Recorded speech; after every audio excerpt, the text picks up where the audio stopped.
Miarabantsika rehetra amin'ny anaran'i Jesosy lay tompon'izao rehetra izao. Maro be ny Kristiana tsy manana antoka fa ho any an-danitra nahoana. Izay indray ry havana no lohatenin'ity vidéo manaraka ity. Indray maka rehefa nametraka fanontaniana tamina mpianatra katekômena tany ambanivohitra tany hoe raha maty ianao zao azonao antoka ve fa ho any an-danitra ianao? Dia nodikodina teo ny olona ny safosafoloany meme teo ary nisy rangahy iray izay namaly hoe aiza koa moa pasteur alalà tena zany fa rehefa any koa mahita azy. Zany hoe tsy fantatra zany ry pasteur fa rehefa any mahita azy misy olona be dia be mihitsy mieritreritra hoe rehefa any izy dia tsy haiko izay surprise hitranga any na ho voavonjy tampoka izy na tsy ho voavonjy tampoka. Dia zany hoe tsy manana antoka izy zany fa mbola misalasala ny amin'ny famonjena ny fanahany. Ary izany antsoina hoe assurance du salut zany ry havana tena zava-dehibe zany. Mila manana an'izany ianao. Iriko aorianan'ity vidéo ity dia afaka hiteny ianao hoe azoko antoka fa voavonjy raha ny tonga ny tompo naroviana tongavany. Inona moa no mahatonga antsika tsy mety manana an'io antoka ho amin'ny famonjena io? Ny antony dia izao: afangaron'ny olona ny asa ataony sy ny asa nataon'i Kristy. Averiko afangarontsika ny asa izay ataonao sy ny asa izay ataon'i Kristy. Mieritreritra zany tsika hoe ny asa izay ataoko no ahazoako famonjena.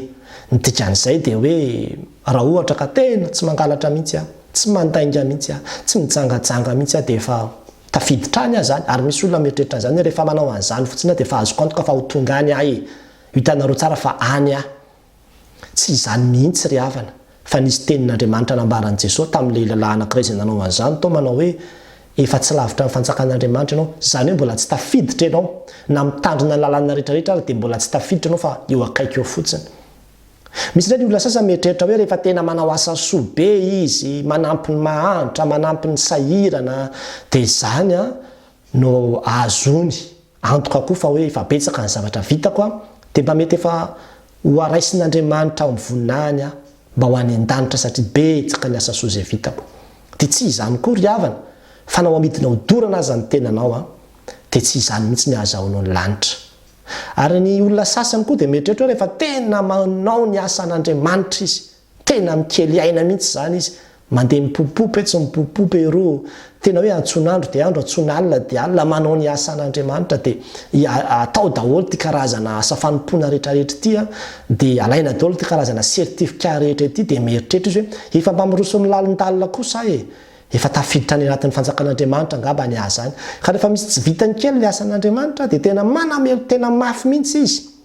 Dia mieritreritra izy hoe tena mampisalasala indray ilay mandrakizay ako satria ohatra ny tamin'ity volana ity zao tena tsy dia nanao asa firy mihitsy.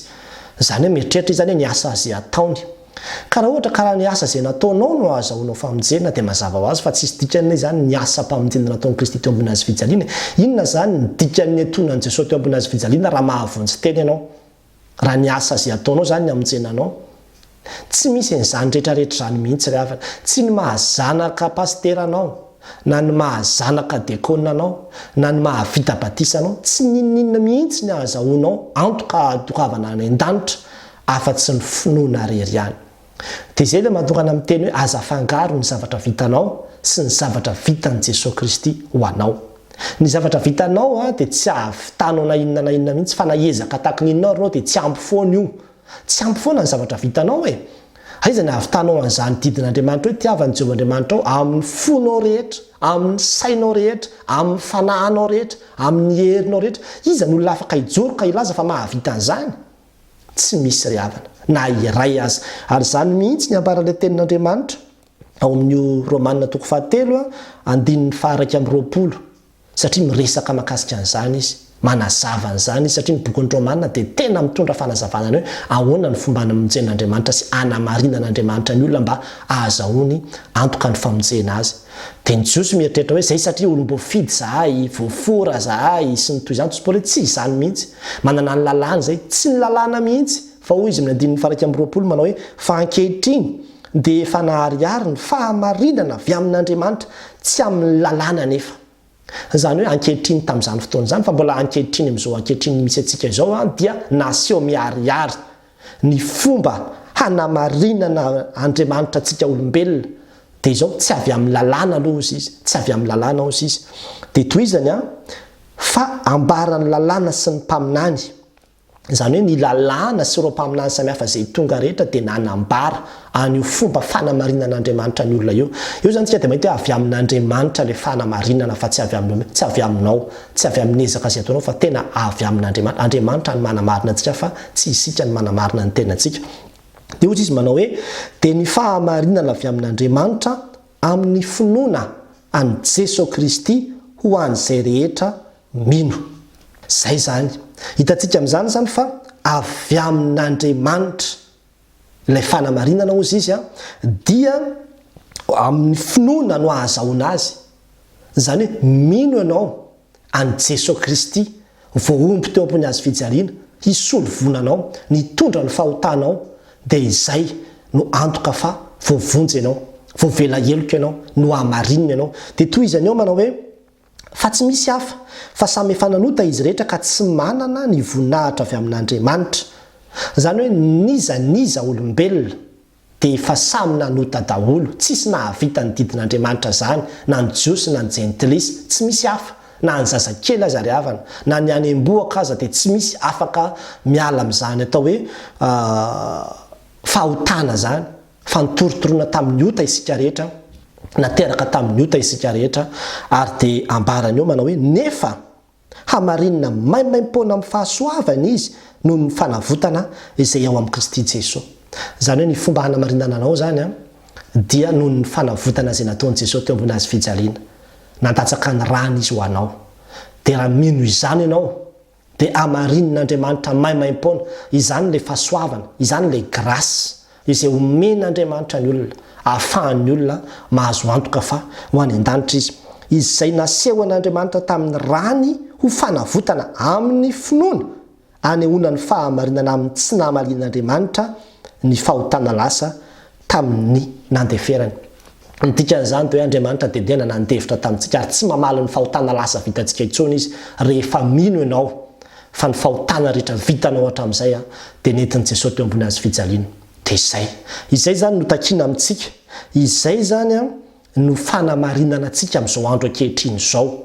Dikan'izay aza miezaka manamarina ny tenanao fa manjary tafalatsaka foana anatin'ny fanamelohan-tena ianao ary tsy mety ho tonga amin'ilay fahazahoana antoka mihitsy ho any an-danitra fa misalasala foana satria misy ane olona sasany mieritreritra hoe rehefa tena avy nivavaka izy dia tena tonga dia eritreretiny hoe afaka raha izao ny maty tonga dia direct makany an-danitra satria avy nivavaka.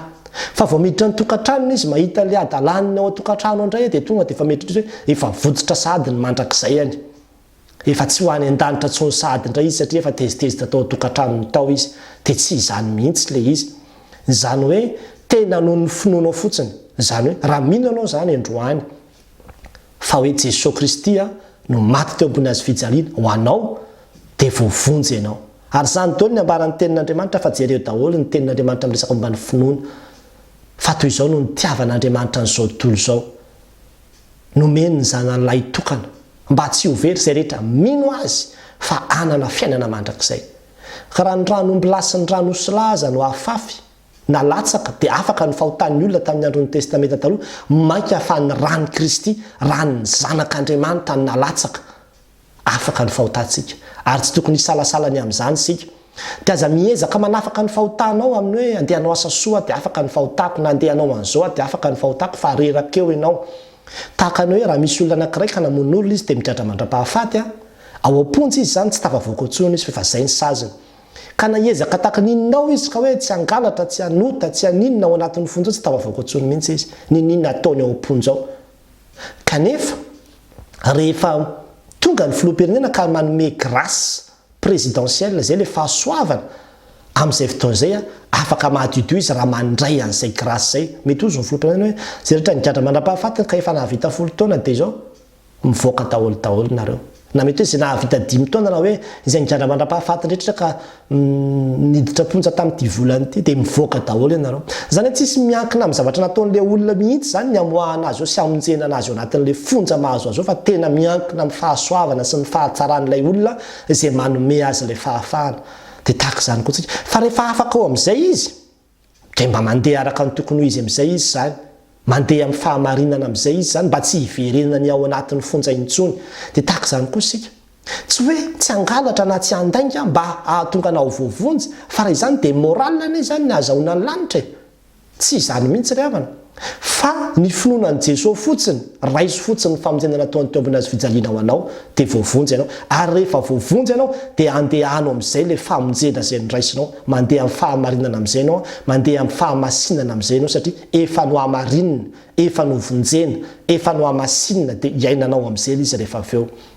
Satria misy olona manko mieritreritra hoe karaha finoana ihany zany ny hamonjenantsika dia inona zany, fa dia efa foana ane zany ny lalàna sy ny didy, fa dia afaka manota zany tsika satria rehefa mino fotsiny dia makany an-danitra.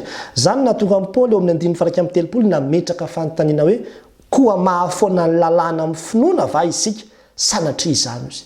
Zany hoe ny finoantsika ve zany dia midika fa tsy misy akatoavina intsony zany ny lalàna, fa dia afaka manao fahotana rehetrarehetra tsika, sanatria izany izy fa mampiorina tsara ny lalàna isika. Zany hoe ny olona no avotana ny ala tao anatin'ny fonja tao dia reny ny tena mandeha araka ny tokony ho izy amin'izay ny fiainana, satria mba tsy hiverenany ao anatin'izay fahaverezan'izay intsony. Dia izay finoana izay ataovy mafiorina tsara ao anatinao. Aza fangaro mihitsy ny zavatra vitanao sy ny zavatra vitan'i Kristy, fa ny zavatra vitanao tsy ahavoavonjy anao, fa ny zavatra vitan'i Kristy no hamonjena anao.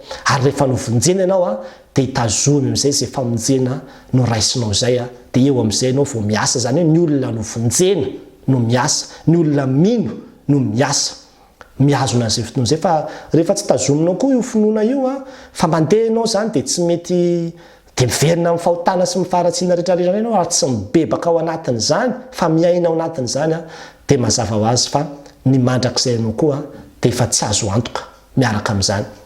Fa raha ohatra ianao ka mbola mibebaka, mbola manaiky mandrakariva ho dioviny rano Kristy dia azo antoka ry havana. Dia mety misy tokoa ny fahotana vitantsika izay tsy mibebahantsika satria tsy tadidintsika akory.